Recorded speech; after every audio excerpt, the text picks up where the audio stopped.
हा ते खोळंबून घालतो मी म्हणून.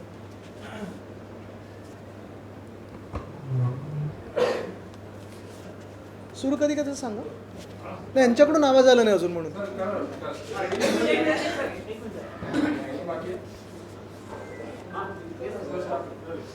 ठीक आहे. तुमचं सगळ्यांचं मी स्वागत करतो मातोश्रीत. आपल्याला माहिती आहे की कालपासून दिवाळीचा डबल धमाका हे एका ट्विटवरनं झालेलं आहे. दोन महत्त्वाच्या गोष्टी ज्याला मी साधारणपणे 24 तासाची डेडलाईन दिलेली होती आणि प्रश्न विचारला होता मुंबईच्या प्रशासकांना. पहिलं म्हणजे जे BST आणि BMCला अनेक वर्ष बोनस देण्याची एक प्रथा होती ती कालपर्यंत पूर्ण झाली नव्हती. आपल्याला माहिती आहे सर्वांना की हे बोनस काही दिवसाच्या आधीच दिला जातो कारण दिवाळी साजरी व्हावी, चांगली साजरी व्हावी, सगळ्यांच्या घरोघरी सुख शांती आनंद यावं ह्याच्यासाठी हा बोनस दिला जातो.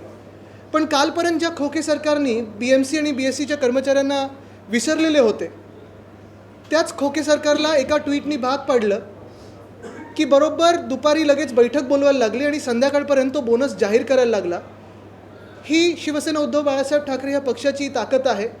आणि साधारणपणे ज्या ज्या कामगारांनी BMCच्या कर्मचाऱ्यांनी मला हा मेसेज पाठवला होता की आदित्यजी अजून हे झालं नाही आहे काम, जरा आमच्या वतीने तुम्ही आवाज करा, आवाज उठवा आमचा, त्यांचे मी आभार मानतो आणि त्यांना देखील दिवाळीच्या शुभेच्छा देतो. दुसरी एक मागणी आपण जी त्या ट्विटमध्ये केलेली होती ती हीच होती की आपल्याला माहिती आहे मुंबईमध्ये साधारण 11 महिने मी एक विषय पकडून ठेवलेला आहे, धरून घेतलेला आहे, तो म्हणजे रस्त्याचा घोटाळा. मुंबईत मेगा रोड स्कॅम हा आपल्या माध्यमातूनच मला वाटतं साधारणपणे 15 जानेवारीच्या आसपास आपल्या प्रेस कॉन्फरन्समधून मी जनतेसमोर आणला होता. त्यावेळी देखील मी सगळ्यांना सांगितलं होतं की जे मुख्यमंत्री बोलत आहेत, जे घटनाबाह्य मुख्यमंत्री बोलत आहेत ते खोटं बोलत आहेत. कारण अनेक ठिकाणी ते खोटं बोलत आलेले आहेत. पण इथे देखील खोटं बोलत होते की 2 वर्षात आम्ही खड्डेमुक्त मुंबई करू आणि कॉन्क्रीटचे रस्ते करू. आपण पाहिलं असेल गेल्या ऑगस्टमध्ये म्हणजे ऑगस्ट 2022मध्ये 5,000 कोटीचे कॉन्ट्रॅक्ट्स हे साधारणपणे इश्यू झाले होते. मग ते रद्द केले कारण त्या कॉन्ट्रॅक्टर मित्रांना मुख्यमंत्र्यांच्या वाटलं की 5,000 कोटी फारच कमी आहे. मग त्यांची मागणी होती अजून एक 6,000 कोटीपर्यंत हे कॉन्ट्रॅक्टने 1,000 कोटींनी वाढवा. ते झालं. आणि जानेवारीमध्ये जेव्हा हे टेंडर पूर्ण झाल्यानंतर आपली प्रेस कॉन्फरन्स झाली तेव्हा 2 महत्त्वाचे विषय आपण मांडले होते, लोकांसमोर आणले होते. एक म्हणजे ॲडव्हान्स मोबिलायझेशन 625 कोटीचं आणि दुसरं म्हणजे साधारणपणे 400 कोटीचा फायदा जो ह्या कॉन्ट्रॅक्टर मित्रांना मुख्यमंत्र्यांच्या होणार होता. हे दोन्ही विषय मांडल्यानंतर अर्थात BKCमध्ये एक मोठा कार्यक्रम घेतला गेला. तिथे भूमिपूजन झालं, वर्क ऑर्डर घाईघाईत दिल्या गेल्या. पण जानेवारीपासून 31 मेपर्यंत कामाची सुरुवात कुठेही झाली नव्हती. थोडीफार इकडे तिकडे झाली असेल तर, पण तशी कामाची सुरुवात जी व्हायला पाहिजे होती ती कुठेही झाली नाही.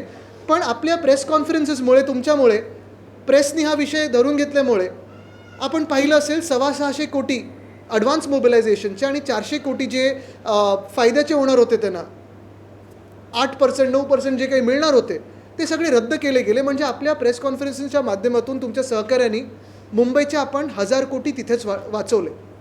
आता परिस्थिती अशी झाली की पावसाळा निघून गेला. पावसाळ्यानंतर ते कामं सुरू झाली पाहिजेत पण कामं होतच नाहीत. म्हणजे एक बघा तुम्ही, मी मागच्या प्रेस कॉन्फरन्समध्ये पण सांगितलं होतं की 21-22 वर्षाचे जे कामं आहेत 2,500 कोटीची त्यांना देखील सुरुवात कुठेच झालेली नाही आहे. कारण सगळीकडे कामं थांबवायला सांगितलेत कारण ही कामं चालू नाहीत आणि ही कामं चालली आहेत असं कुठेही वाटायला नको. दुसऱ्या बाजूला ही 23ची जी कामं सुरू केलेत 6,000 कोटीची, कुठेतरी 1 मीटर खोदलं असेल, 1.5 मीटर खोदलं असेल, बॅरिकेड लावून ठेवलेत, पण रस्त्याची कामं जशी व्हायला पाहिजे होती ती झाली नाहीत. मुंबईत 31 मेपर्यंत 50 रस्ते पण पूर्ण करू शकले नाहीत. सगळे सेफ स्टेजला आणून ठेवले. हा सगळा पत्रव्यवहार मी करत होतो. राज्यपालांना भेटलो, आपल्या माध्यमातून हे सगळे विषय घेत होतो, म्युन्सिपल कमिशनरना प्रश्न विचारत होतो. आणि हे सगळं होत असताना कालच्या ट्विटनंतर जी टर्मिनेशनची नोटीस मुंबई महानगरपालिकेने काढली होती त्याच्यावर रात्री मला वाटतं 10:30-11 वाजता प्रशासकांनी म्हणजे म्युन्सिपल कमिशनर यांनी सही केली आणि दक्षिण मुंबईचे जे कॉन्ट्रॅक्टर आहेत त्याच्यात 1,680 कोटीची जी कामं होती ती आता टर्मिनेट केली गेलीत. कदाचित साजरा आम्ही पण करू शकलो असतो. बघा विजय झाला आमचा, आम्ही हेच सांगत होतो तुम्हाला, आम्ही पहिलंच सांगितलं होतं, हे करू शकलो असतो सगळं. पण एक जबाबदार मुंबईकर म्हणून आणि मुंबई 25 वर्ष मुंबई महानगरपालिकेतून जवळून बघत असताना आणि मुंबईची सेवा करत असताना ह्या अडचणी सगळ्या आम्हाला माहिती आहेत की मुंबई कशी चालवायची असते आणि मुंबई कशी चालते. एखादा रस्ता करायचा असतो त्या रस्त्याच्या खालती 42 की 43 युटिलिटी असतात. 16 एजन्सीचे NOC घ्यायला लागतात, ट्रॅफिक पोलिसांची परवानगी घ्यायला लागते, तर आणि तरच तुम्ही तो रस्ता करू शकता. आता दक्षिण मुंबईची सगळी जेव्हा मेगा पॅकेट कॅन्सल झाल्यानंतर माझा पुढचा प्रश्न मुंबई म्युन्सिपल कमिशनरना हाच आहे की हे तर तुम्हाला आम्ही एका वर्षापूर्वी सांगत होतो की हे जे तुम्ही सांगताय हे शक्य नाही आहे. तुम्ही म्युन्सिपल कमिशनर म्हणून, प्रशासक म्हणून जरी बसलं असाल तरी मुंबई जाणून घेणं गरजेचं आहे. नुसतं घोटाळे मुख्यमंत्री करू इच्छितात म्हणून तुम्ही त्यांना मदत करणं हे काही योग्य नाही.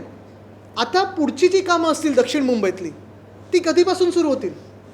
एक तर टेंडर रद्द झाले मोठं, कारण कामच होत नव्हतं. तुम्हाला पहिल्यापासून सांगत होतो की हे 5 जे कॉन्ट्रॅक्टर झालेत ते सगळे बोगस आहेत, त्यांच्यावर तर प्रश्न विचारणारच होतो आम्ही.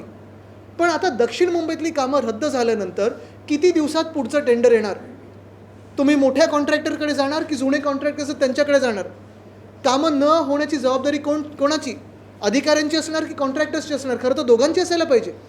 आणि मग हे टेंडर कधी निघणार? कारण आता बघा, नोव्हेंबर तर पूर्ण अर्धा तर निघून गेला. आता साधारणपणे मुंबईत काम करण्याचा सीझन जो असतो, फेअर सीझन, तो 1 ऑक्टोबर तो 31 मे असतो.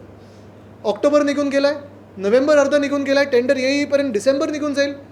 आणि मग कामं सुरू तरी कधी होणार की पुढच्या पण पावसाळ्यामध्ये ज्या रस्त्यांवर ह्या वर्षी खड्डे पडलेले तिथे परत खड्डे पडणार?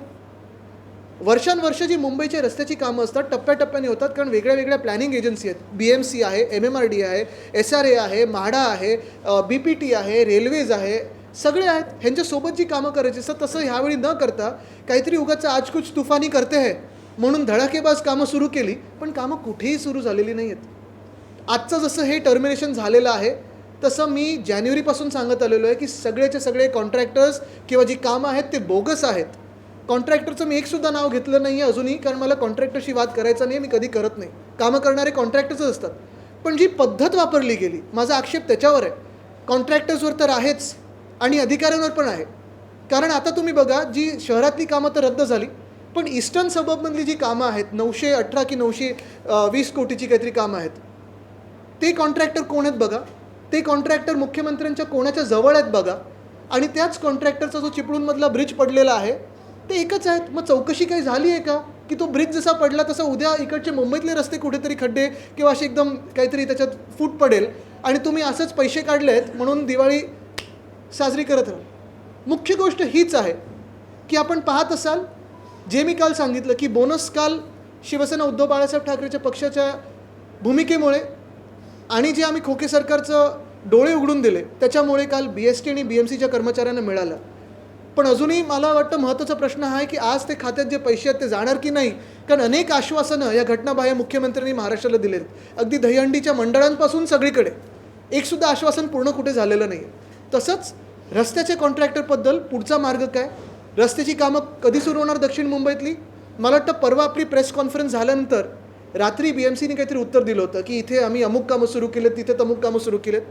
आज मी मागणी करतो आहे की मुंबईतला एक जबाबदार आमदार म्हणून, आधी जसं मी फिरायचो मुंबईच्या महापौरांना घेऊन आणि सगळे अधिकारी घेऊन आपण पण सोबत असायचं, तशी माझी तयारी, आज माझी मागणी आहे, ज्या ज्या रस्त्यांवर ह्या जानेवारीच्या टेंडरमध्ये कामं सुरू झाली असतील, मुंबई महानगरपालिकेच्या प्रशासकांनी मला न्यावं आणि तिथे आपण सगळेच प्रेससमोर जाऊन पाहणी करू की किती कामं सुरू झालेत, कुठे कामं सुरू झालेत. कारण आमचं सरकार तर येतच आहे, तुम्हाला माहिती आहे. सगळीकडे वातावरण आहे की महाविकास आघाडीचं सरकार येणार आणि आमचं सरकार आल्यानंतर ह्या घोटाळ्यामध्ये आम्ही सखोल चौकशी करणार म्हणजे करणार. आणि जे अधिकारी आणि जे कॉन्ट्रॅक्टर ज्यांनी चुकीचं काम केलं असेल त्यांना जेलमध्ये टाकल्याशिवाय राहणार नाही. कारण मुंबई लुटू देणार नाही, महाराष्ट्र लुटू देणार नाही. आणि आपण हेच पहा, प्रत्येक ठिकाणी आता स्ट्रीट फर्निचरचा जो पण घोटाळा आहे त्याच्यात मी पुन्हा एकदा बोलणारच आहे आपल्या माध्यमातून. पण तिथे देखील आता थोडा प्रयत्न असा सुरू झाला आहे की शेड्यूलवरचे आयटम्स घ्यायचे, नॉन शेड्यूल आयटम्स बाजूला करायचे आणि 22 कोटीचं कॉन्ट्रॅक्टरला पेमेंट झालेलं आहे असं मला कळण्यात आलं आहे, स्टॉपवर्क देऊन. ह्या धक्कादायक गोष्टी आहेत. खरं तर ह्या गोष्टी आपल्या देशात झाल्याच नाही पाहिजेत. पण हा सरळ भ्रष्टाचार आहे. जसं मी सतत सांगत आलो आहे, कर्नाटकामध्ये जनतेने उत्तर दिलं एका भ्रष्ट सरकारला, मध्य प्रदेशमधलं भ्रष्ट सरकार आता तिकडची जनता घालवेल, तसं महाराष्ट्रातलं पण भाजप प्रणित जे सरकार आहे, घटनाबाह्य खोके सरकार, ती जनता घालवल्याशिवाय राहणार नाही.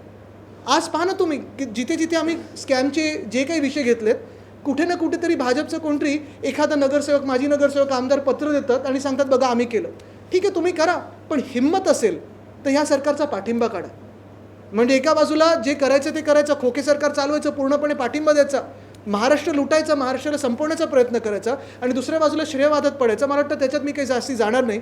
पण आमचं काम हे लोकांसमोर आहे आणि पुढचे पण जे 4 कॉन्ट्रॅक्टर्स आहेत, कारण ह्या कॉन्ट्रॅक्टर जो दक्षिण मुंबईचा जे कॉन्ट्रॅक्टर होते, ब्लॅकलिस्टिंग होणार की नाही, पेनल्टी भरणार की नाही. बरं, असं मला कुठेतरी सांगितलं गेलं आहे की पेनल्टी पण जी घेणार आहेत ह्या कॉन्ट्रॅक्टर्सकडून ती BMCचं पेमेंट झाल्यानंतर त्याच्यातून पेनल्टी कापणार आहे. मग नक्की कोणाला दंड तुम्ही मारताय? आमच्याच जनतेच्याच खिशावर पैसे दंड मारताय तुम्ही. खरं पेनल्टी ही कॉन्ट्रॅक्टरच्या खिशातून आली पाहिजे. ह्याच्यावर म्युन्सिपल कमिशनर बोलणार आहेत की नाही, हा एक मोठा प्रश्न पडतो. बरं, हा जसा एक मोठा प्रश्न आपल्या डोळ्यासमोर आहे मुंबईकरांचा, जो रस्ते असतील त्याचा, तसा दुसरा मोठा प्रश्न, आणि आपण पण मला वाटतं काही लोकांना सर्दी झाली आहे, इथून मला काही आवाज येतात, काही लोकांना खोकला झाला आहे. हा मोठा प्रश्न झाला आहे, गंभीर प्रश्न झाला आहे. मुंबईत प्रत्येक व्यक्तीला ॲलर्जी, सर्दी, खोकल्याचा त्रास होतो आहे. कुठच्या ना कुठच्या तरी व्यक्तीला ह्या धुळीचा त्रास झालेला आहे. प्रदूषणावर सतत आम्ही काम करत आलो. महाविकास आघाडी सरकार असताना आपल्याला आठवत असेल, आरेचं आम्ही 808 एकरचं जंगल केलं मुंबईत. मुंबईने ठाण्याच्या मध्ये जो ठाणे क्रिकेट तिथे रामसर साईट केलं.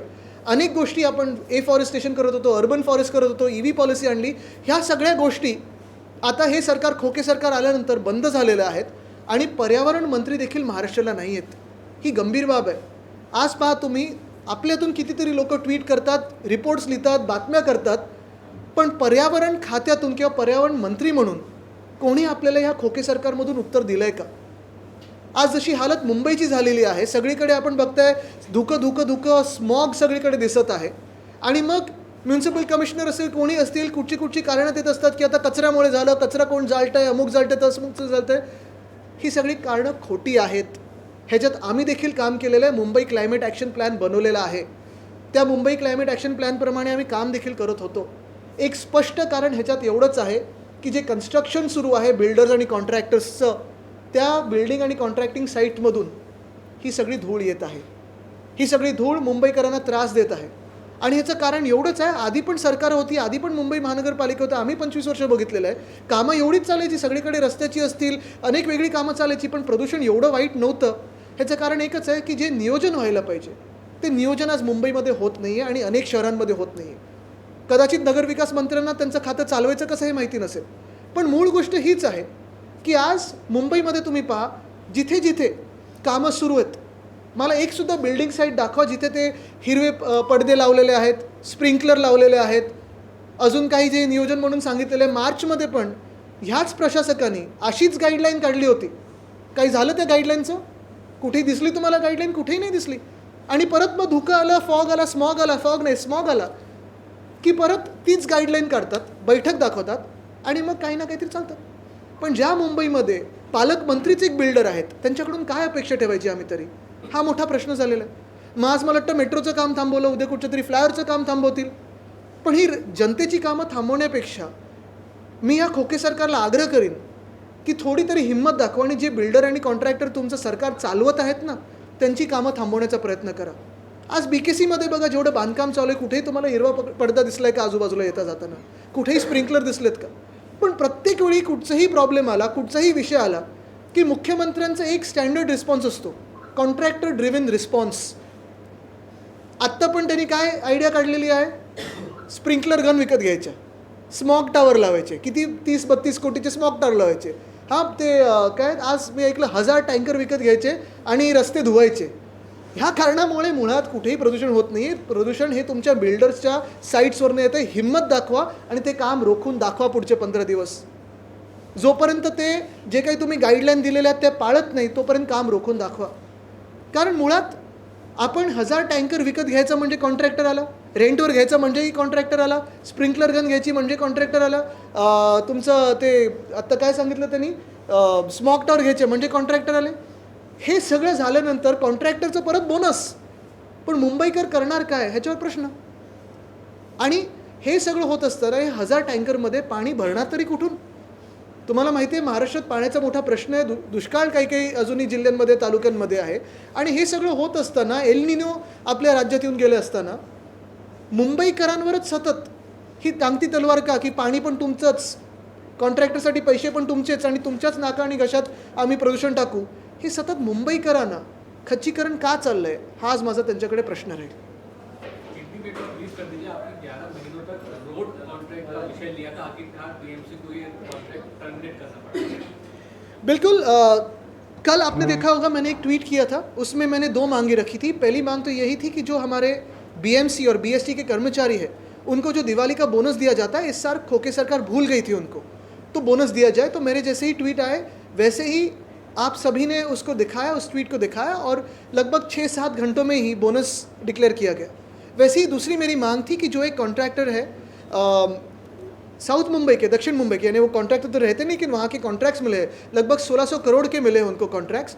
उनके कॉन्ट्रैक्ट टर्मिनेट किए जाए, ऐसी फाइल बीएमसी के अधिकारियों ने म्यूनसिपल कमिश्नर के डेस्क पे रखी थी, तो भी वो झिझक रहे थे कि साइन करूँ कि नहीं करूँ, साइन करूँ कि नहीं करूँ, बॉस क्या कहेंगे, डेप्यूटी बॉस क्या कहेंगे, दूसरे डेप्यूटी बॉस क्या कहेंगे, इसमें ही उनका मन पूरा व्यस्त था। तो मैंने थोड़ी स्पष्टता लाई उनके मन में और मैंने कहा कर ही दीजिए साइन, अभी तो पूरा काम तो हो चुका है, रास्तों का काम तो बंद है, तो फाइल पे साइन कर दीजिए। तो कल एक टर्मिनेट हो गए। लेकिन जो दूसरे अन्य 4 कॉन्ट्रैक्टर्स हैं मुंबई में जिन्होंने कामों को शुरुआत नहीं की है, उनको भी ब्लैकलिस्ट किया जाए, ये मेरी मांग रहेगी। इन्वेस्टिगेट किया जाए, क्योंकि मैं लगभग 11 महीने से बोल रहा हूँ कि ये जो काम है रास्तों का, वो स्कैम है, स्कैम है, स्कैम है। और जैसे ही स्कैम, जैसे ही भ्रष्ट सरकार वहाँ भाजपा की कर्नाटका में थी और मध्य प्रदेश में है, दोनों जाने वाली है, वैसे ही यहाँ की जो मिंदे भाजपा की जो सरकार है वो भी जल्द जाएगी। एयर क्वालिटी से जूझने के लिए सीएम ने कई निर्णय लिए, 1000 टैंकर, स्प्रिंकलर्स, क्या कहना है? नहीं, सीएम अगर आप देखें तो जो इलीगल सीएम है उनका हर एक रिस्पॉन्स किसी भी विषय को लेकर हो तो कॉन्ट्रैक्टर ड्रिवन रिस्पॉन्स रहता है। अगर आपको क्रिकेट सही नहीं आता है तो चलो कॉन्ट्रैक्टर को बोलते हैं बैट नहीं खरीदते हैं, फुटबॉल सही नहीं आता है खेलने को तो कॉन्ट्रैक्टर को बोलते हैं फुटबॉल सही करते हैं। वैसे ही अगर आप देखें तो एयर पोल्यूशन का भी जो भी रिस्पॉन्स इलीगल सीएम का रहा है वो यही रहा है, कॉन्ट्रैक्टर ड्रिवन रिस्पॉन्स। 1000 टैंकर्स लाएंगे कहाँ से, कब तक आएंगे, स्प्रिंकलर्स कब तक लाएंगे, स्मोक टावर्स बिठा के कोई फ़ायदा है क्या? मैं भी पर्यावरण मंत्री करके काम कर चुका हूँ, लेकिन कभी भी ऐसे जो कॉन्ट्रैक्टर ड्रिवन रिस्पॉन्स होते हैं उसमें कभी मैं गया भी नहीं, क्योंकि इससे कोई फ़ायदा किसी का होता नहीं है, जनता का फ़ायदा होता नहीं है। शायद उनका फ़ायदा हो सकता है लेकिन जनते का नहीं। 1000 टँकर घेऊन रस्ते धुण्याचा जो संकल्प आहे किंवा ही भूमिका आहे कितपत कठीण आहे यामध्ये काय? हास्यास्पद आहे। मला वाटतं थोडा अभ्यास करून आणि विचार करून जर त्यांनी पावलं टाकली तर चांगलं होईल। काय आहे ना की कॉन्ट्रॅक्टर्सची मदत करायची सरसकट, म्हणून काही करायचं, थोडं तरी पटणारं खोटं बोला, थोडं तरी शिका मित्रपक्षाकडून। एक मिनिट, इथे असं एक एक करू।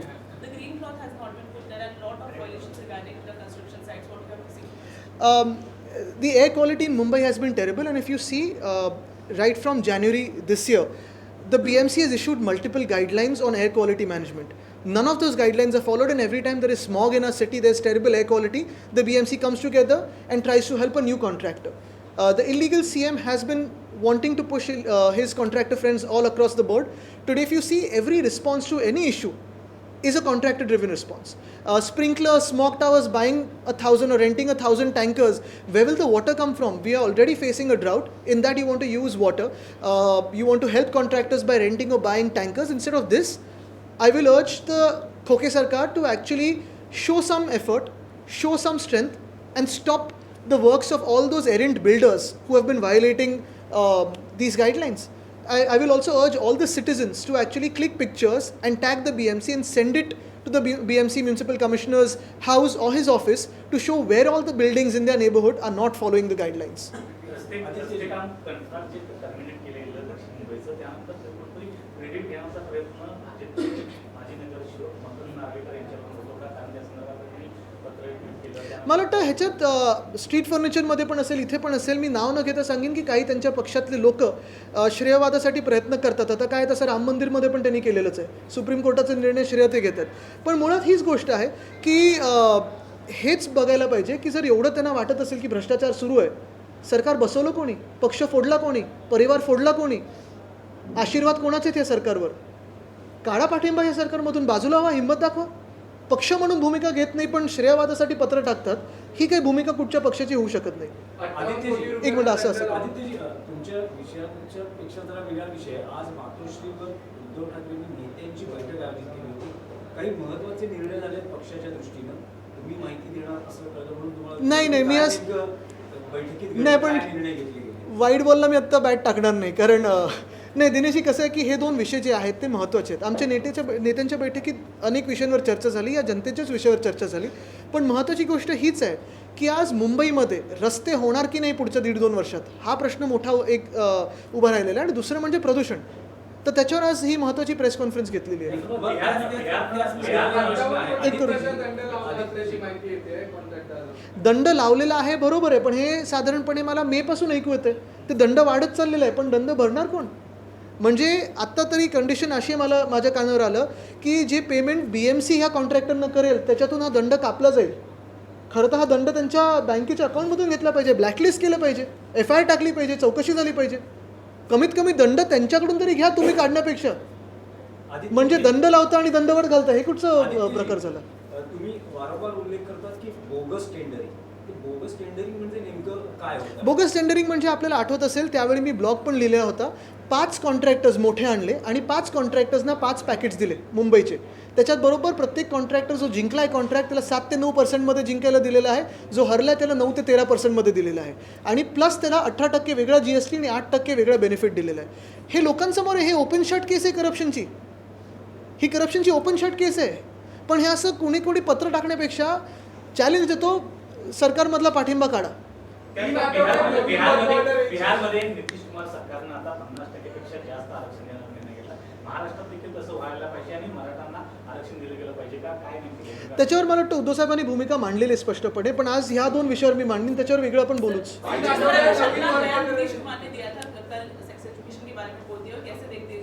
मुझे लगता है उन्होंने तो वापस लिया, उन्होंने माफ़ी भी मांगी है. लेकिन जो आज महाराष्ट्र के कैबिनेट में गद्दार मंत्री बैठे हैं, जो महिलाओं का अपमान करते हैं, महिलाओं को गाली देते हैं, वो आज भी मंत्री करके बैठे हुए हैं. तो भाजपा को क्या न्याय बनता है कि उस पर बात करें? तो यही बात है, किसी भी महिला पे कोई भी कुछ शब्द बोले तो वो उसकी निंदा होनी चाहिए. लेकिन हमारे महाराष्ट्र के कैबिनेट में ऐसे भी लोग हैं जिन्होंने गाली गलौज की है, TV पे की है, गालियाँ दी है, आज मंत्री बन के घूम रहे. ऐसे भी लोग हैं सिद्धिविनायक के न्यास पे अध्यक्ष बने हैं, जिन्होंने गणपति बापा के ही प्रोसेशन पे बंदूक रोकी है, पुलिस स्टेशन में जाके फायरिंग की है, लेकिन उनको भी न्यास के अध्यक्ष बनाए. तो सवाल यही उठता है कि महाराष्ट्र में जो भाविक है वो कितने सुरक्षित रहेंगे अगर ऐसे न्यास के अध्यक्ष ये बनने लगे तो. शिवाजी पार्कचं सुशोभीकरण पुन्हा करण्यात येणार आहे. तुम्ही जेव्हा आमदार होता त्यावेळेस देखील तिथे माती टाकण्यात आली होती, त्याच मातीचा त्रास होतोय असं तिथे खासदार देखील म्हणले. म्हणून आता पुन्हा एकदा सुशोभीकरण. मला वाटतं बघा, मी परत सांगेन, याच्यात कॉन्ट्रॅक्टर ड्रिव्हन रिस्पॉन्स सगळीकडून येत आहे. मूळ गोष्ट हीच आहे की तेव्हा रेन वॉटर हार्वेस्टिंग असेल, स्प्रिंकलर असतील आणि जे काही सुशोभीकरण असेल छत्रपती शिवाजी महाराज पार्कचं करण्यात जे आलेलं होतं, त्याच्यात सरकार पडल्यानंतर किंवा सरकार पाडलं गेल्यानंतर पुढे स्प्रिंकलर्स चालवले का? रेन वॉटर हार्वेस्टिंग सिस्टम चालवली का? कुठेच नाही. मग ते बंद पाडायचे आणि मग परत नवीन काहीतरी करायचं, हा यांचा सगळ्यांचा प्लॅन असतो. पर्यावरण के मुद्दे पर राज्य में पर्यावरण मंत्री नहीं है, जो मौजूदा स्थिति है उस पर सरकार की तरफ से जो इंतजाम करने का दावा किया जा रहा है उस पर आपका क्या कहना है? मुझे लगता है राज्य में तो पर्यावरण मंत्री है ही नहीं, लेकिन अगर आप देखें तो दूसरे भी जो अन्य मंत्री है उनका भी काम कैसे चल रहा है उस पर भी एक विचार करना ज़रूरी है. उद्योग मंत्री है लेकिन उद्योग आ रहे नहीं है, FDI आई नहीं, नई FDI का 1 रुपया नहीं आया. हमारे कृषि मंत्री हैं लेकिन अगर आप देखें तो किसानों की आत्महत्या सबसे ज़्यादा हमारे महाराष्ट्र में चल रही है. ऐसे सारे जो विषय है, ये सरकार जो है, खोखी सरकार व्यस्त है अपनी सरकार बचाने में, लेकिन आज भी जनता की कोई सुन रहा नहीं है. So Supreme Court has ordered high courts that they should initiate fast track courts against the MLAs and MPs, the cases which are registered against them. There should be a fast track court for them. I would have to read into this, but we're hoping for a fast track decision from the tribunal in Maharashtra on our case as well. Thank you. Smoke towers मुंबईमध्ये बसवण्यात येणार आहेत, ते दिल्लीमध्ये taste केले गेलेत आणि ते तिथे फेल झालेत, बरोबर. तर ते मुंबईमध्ये आल्यानंतर काय त्याचा परिणाम होईल तरी सुद्धा मला वाटतं कॉन्ट्रॅक्टर्सची मजा चालली. आपण बघतोय कॉन्ट्रॅक्टर्सचं जे काही धमाल चालली आहे राज्यामध्ये, बिल्डर कॉन्ट्रॅक्टर आल्यानंतर, सगळे सरकार बसल्यानंतर. हेच स्मॉक टावर्स, मी पर्यावरण मंत्री असताना माझ्यासमोर देखील हा विषय आलेला होता आणि मी त्यावेळी देखील हेच सांगितलं होतं की कुठेही स्मॉक टावर्स लावून काही फायदा कोणाला होणार नाही आहे. कदाचित कॉन्ट्रॅक्टर्स न होईल, जे मंत्री आता लावायला यांना भाग पडत असतील त्यांना होईल, पण स्मॉक टावर्स लावून जनतेला काही फायदा होत नाही. कारण हे स्मॉग कुठे असं पकडलं जात नाही, जे सोर्स आहे त्याला टार्गेट करा. आणि टार्गेट म्हणजे नुसतं धरपकड नाही, तर काहीतरी त्याला एक नीट नियोजनबद्ध कार्यक्रम चालवला पाहिजे. जसं मी सांगितलं की जे बिल्डर्स असतील, ज्यांचे साईट्स चालू आहेत, जिथे धूळ अजून तुम्हाला दिसते किंवा जे कोणी पाळत नसतील जे काही तुम्ही गाईडलाईन्स दिले, त्याच्यावर कारवाई करा, त्यांना भाग पाडा ते लावायला. तर कायदा सुव्यवस्था आणि पोलीस प्रशासनावरती आणखी प्रश्नचिन्ह होत आहे. जसं ललित पाटीलला रुग्णालयामध्ये सेवा पुरवली पोलिसांकडून, तसंच आणखी एक व्हिडिओ व्हायरल होतो त्यामध्ये पोलीस पैसे घेऊन काही वस्तू या कैद्यांना पुरवतात असा एक व्हिडिओ व्हायरल झाला आहे. सुषमा अंधारे ज्या राज्यामध्ये सिद्धिविनायक मंदिराच्या न्यासावर किंवा त्या ट्रस्टवर अध्यक्ष म्हणून एका अशा व्यक्तीला बसवतील जिथे त्यांनी बंदूक गणपती बाप्पाच्याच मिरवणुकीत रोखली आहे भाविकांवर, मुंबईकरांवर, दादरकरांवर, पोलीस स्टेशनमध्ये जाऊन फायरिंग केलं, त्यांच्यावर आर्म्स ॲक्टची केस झाली, ती गोळी आली हे पण पोलिसांनी सांगितलं, नुसतं गृहमंत्र्यांनी काय सांगितलं ह्यांनीच फायर केली की नाही हे माहिती नाही. आता एवढं जर पोलिसांचे तुम्ही हात बांधून ठेवत असाल आणि त्यांना अध्यक्ष करत असाल तर अशा राज्यामध्ये न्याय तरी काय अपेक्षित करायचं आपण. तर पोलिसांचे हात बांधलेले आहेत आणि पोलिसांच्या मागे किंवा पोलिसांना कोण चालवतं आहे. तसंच मी त्यावेळी पण बोललो ना, जालन्यामध्ये लाठीचार्ज करायला कोणी लावला, जनरल डायर कोण आहेत, तसंच दुसरे जनरल डायर तुम्ही आता त्या सिद्धिविनायक टेम्पल ट्रस्टवर बसवलेत. तुम्ही बघा, विचार करा, मुंबईसारख्या शहरामध्ये, दादरसारख्या मतदारसंघामध्ये गणपती बाप्पाच्या मिरवणुकीत जी व्यक्ती, जी जबाबदार व्यक्ती, जे आमदार आहेत, गद्दार जरी असले तरी आमदार आहेत, त्यांनी बंदूक धरली हे टी व्हीवर दिसले, तुम्ही सगळ्यांनी दाखवलं आहे. अशा व्यक्तीला तुम्ही अध्यक्षाचे त्या नाशाचे अध्यक्ष करू शकता. मग काय अपेक्षा करायची. ठीक आहे, चलो.